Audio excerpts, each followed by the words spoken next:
Well, good morning, guys. We are planting.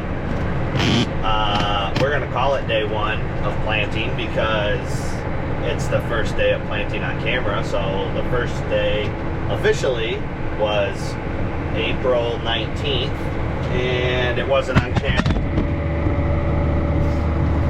You guys okay?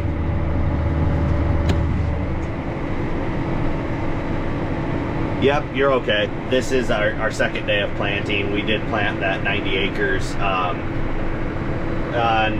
April 19th, one of the earliest starts we've ever had, and then it got really cold and really rainy. So we're gonna probably know in the next couple of days if those beans are actually gonna make it or if those are gonna be replants. But this is May 5th.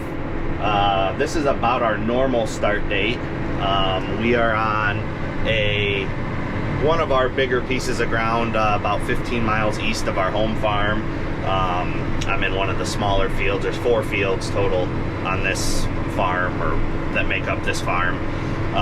So we have both bean planters up here, and we have 3 tillage tractors going. Okay, so a little bit about the planters. We have 2 identical setup soybean planters, 40-foot John Deere 1795s. So they are split row planters, meaning there's 2 rows on the planter, which I'll get out at some point and show you.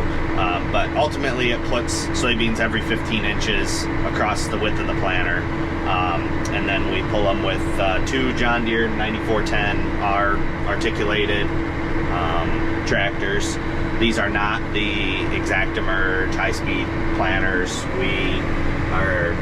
This is about as fast as you can pull at 6.5, sometimes 7 if you get into some conventionally worked ground. This is a rougher field, so we use the air compressor for the downforce. Each row has its own downforce, and I'll show you that on the planter. We'll kind of get out at some point and do a walk around the planter, and I'll kind of point things out. Okay, I'm gonna look at the planter. So when I said the 15-inch row spacing, so you have your front rows here and your back rows here, and then seed obviously up there, and then this is pneumatic downforce. So each row has an airbag that holds pressure down on the row, and then each row also has an electric row clutch that I'll explain when we get back in the tractor. But that's what the planter kind of looks like from the back.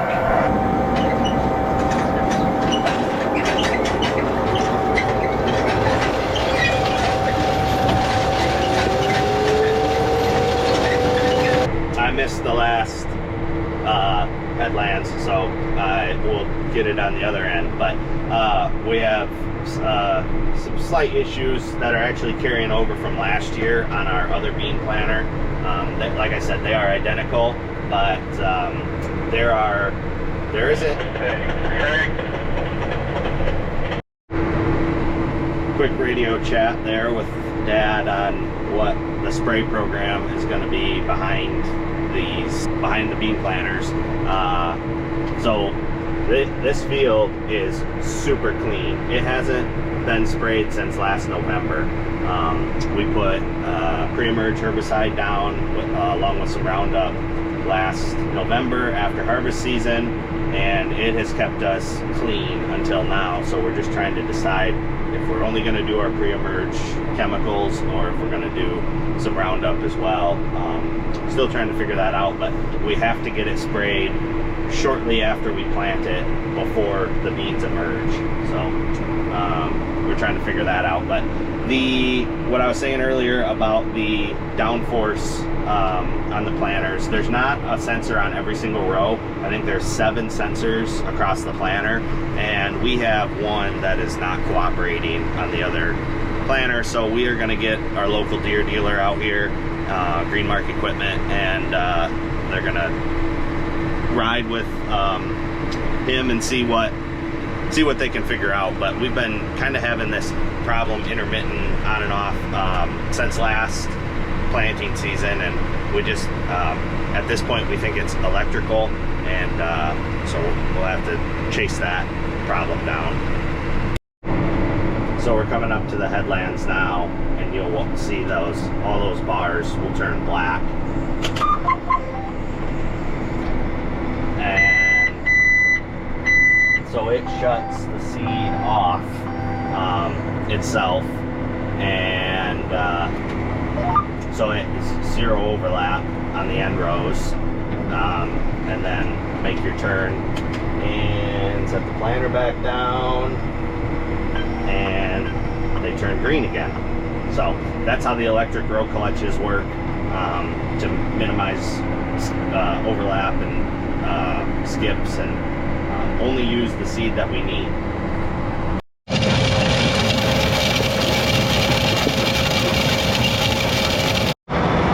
One thing I totally forgot to do was show you guys and dig some seed.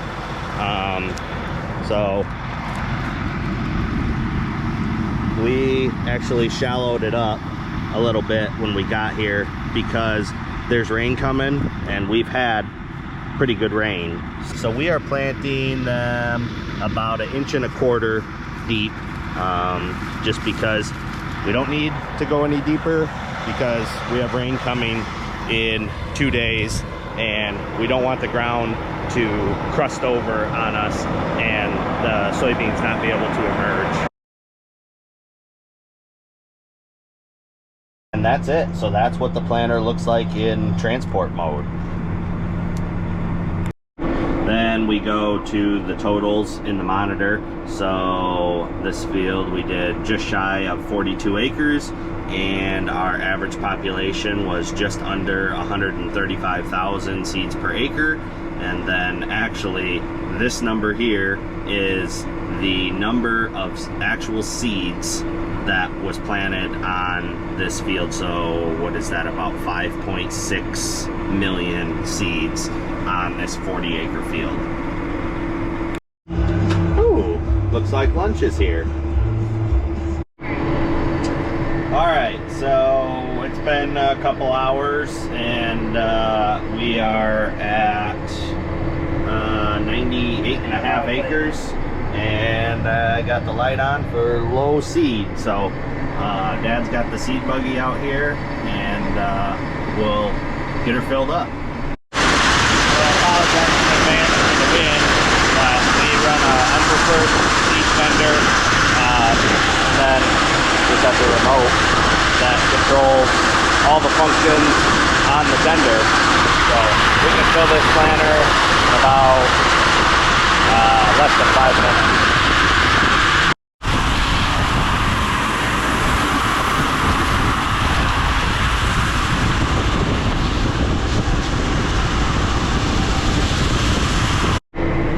Ooh, windy out there.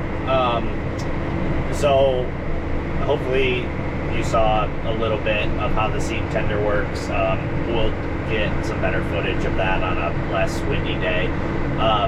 It's a unpreferred seed tender, and the remote that I showed you controls the entire thing. It opens and closes the doors, turns on and turns off the conveyor belt, swings the arm out, in, up, down, everything. And then it has scales on it, so we know exactly how many pounds of seed is in the tender. And it makes it really easy because these two tanks on the planter are totally separate from each other. So it makes it really easy to get the same amount of seed in each side, so that you don't run out on one side and have seed left in the other side. It holds 6 boxes of soybeans. We get our seed in these boxes. There's 45 units in each box, and a unit of soybeans, they actually count out the seeds. So a unit of soybeans is 140,000 seeds, and then so there's 45. I think it equates to 5.6 million seeds per box. So it holds a lot of seed, and and it works really well for us. It's definitely not the largest seed tender out there. They make them almost twice that size, but for us, just pulling it with a 3/4 ton or 1 ton pickup, it works pretty good. The stuff in the bottle, the jug that you saw me shaking in the tank, that is talc and graphite mix. It is it's a powder seed lubricant. It keeps the seed from bridging up and sticking in the tank, and then it also helps flow through the seed, the hoses, to the individual rows. It helps like lubricate it and slide easier through there. So that's what that is. All right, so got some more headlands done, and I don't know if you can see over there, should be able to. I'm in the same field now as the other bean planter. Like I said before, they are twin, exactly the same setup. That's my brother-in-law over there. Me and him run the bean planters, and then my uncle and my cousin run the 2 corn planters. So a lot of the times I'm in here, but I'll do my best to show you the corn planters. The cool thing here is, since we're in the same field, so the light blue is where he has done, and the dark blue is where I have done. This is our 3rd year with Machine Sync, is what it's called.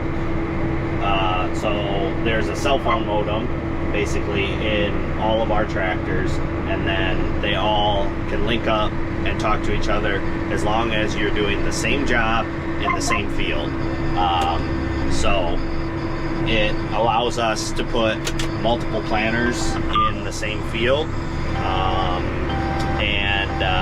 which you could do before, but the issue was if one planter or one guy did all the headlands, then the second planter would not recognize where that's at, and it would actually just still plant seed where he had already planted because it just didn't know where it was at.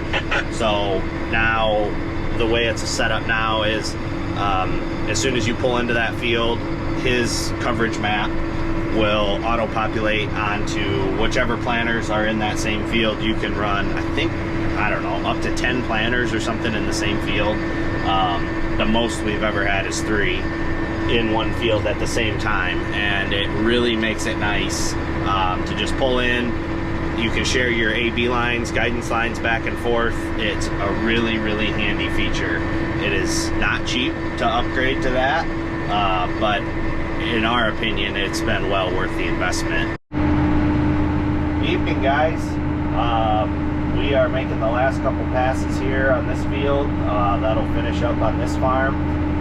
We'll end the day here with about 550 acres, so pretty good day for the first day of planting. We got our downforce issues figured out on the other planter, well, we hope.